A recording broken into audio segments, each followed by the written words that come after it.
I'm Brittany Lewis with Forbes Breaking News. At Thursday's Senate Armed Services Committee hearing, Senator Dan Sullivan had a fiery exchange with Energy Secretary Jennifer Granholm. Accusing the Biden administration of being hostile to American energy production, the Republican senator listed several rules imposed on oil production. Granholm responded, claiming the administration is not, quote, crushing the energy sector, as described by Sullivan. The Alaska senator pushed back and even called out climate czar John Kerry. Watch Granholm's response to the tough line of questioning here. The Biden administration is openly hostile to the energy sector, and then they try to come in front of committees like this and say they're not. It's just not true. Let me just ask another one. The president is in Japan right now. This is in your area. All of our allies in Asia and in Europe want more American LNG. I think the president is going to announce something along the lines of we should get more LNG. I think you agree with that, Madam Secretary. I'd like your views. American LNG to our allies. John Kerry, though, has come out, I know, to Japanese officials saying you should be very careful on buying American LNG. Do you agree with John Kerry's approach to going to Asia, saying you should have reluctance of buying American LNG? I hope you can disavow that. I've heard that from Japanese officials telling me that he's saying that. I mean, whose side is this guy on? So where are you on the exports of clean-burning American LNG to our allies in Europe and in Asia? And do you think the president, my understanding is, I hope he does, he's going to announce some kind of initiative in Japan this week? I can't preview what he's going to be announcing, but I will say that we believe that American LNG is an important trading. It's an important way to help our allies. We at the Department of Energy have permitted an additional 4 LNG terminals for export to the EU.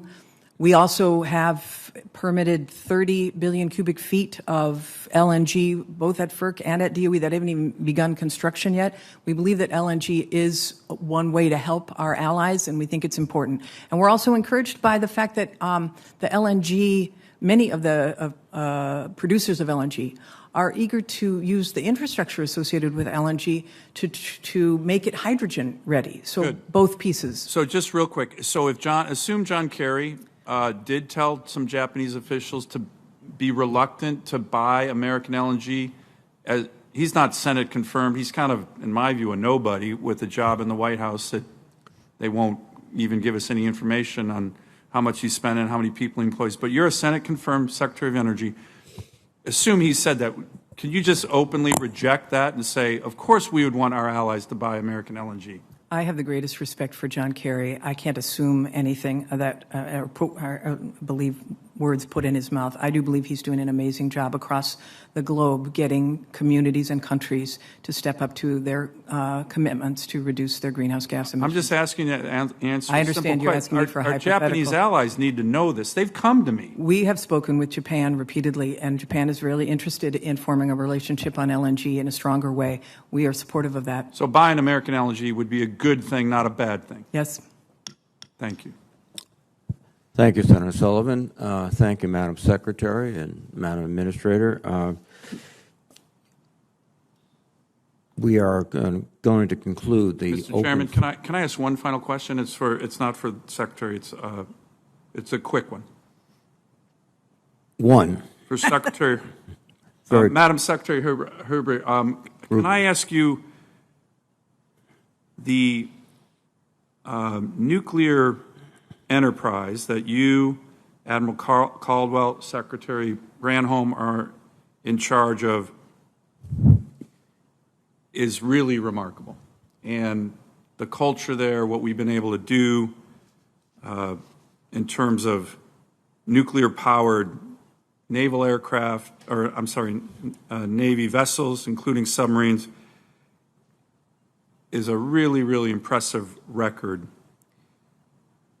With regard to AUKUS, which I think is a Biden administration initiative that is really, really good and really important, and I've been publicly supporting the President and his team on that initiative.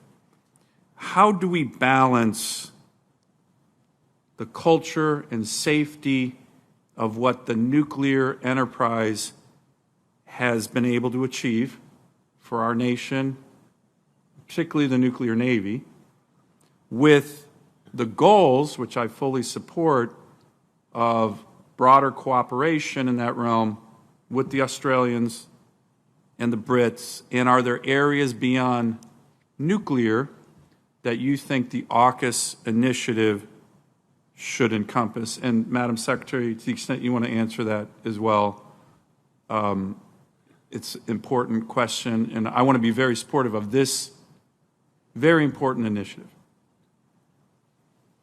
Thank you. Thank you for your support of AUKUS. I think the naval reactors folks and everybody on the U.S. and U.K. teams are doing a terrific job during this 18-month study period and have found paths through this that will preserve and even make better our capabilities and our nonproliferation regime. So I'm very optimistic about what this agreement can do.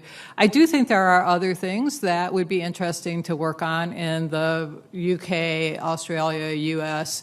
I think there are energy things. I think there are climate things. I think there are science and technology. And I look forward to the possibility of doing that as this agreement matures.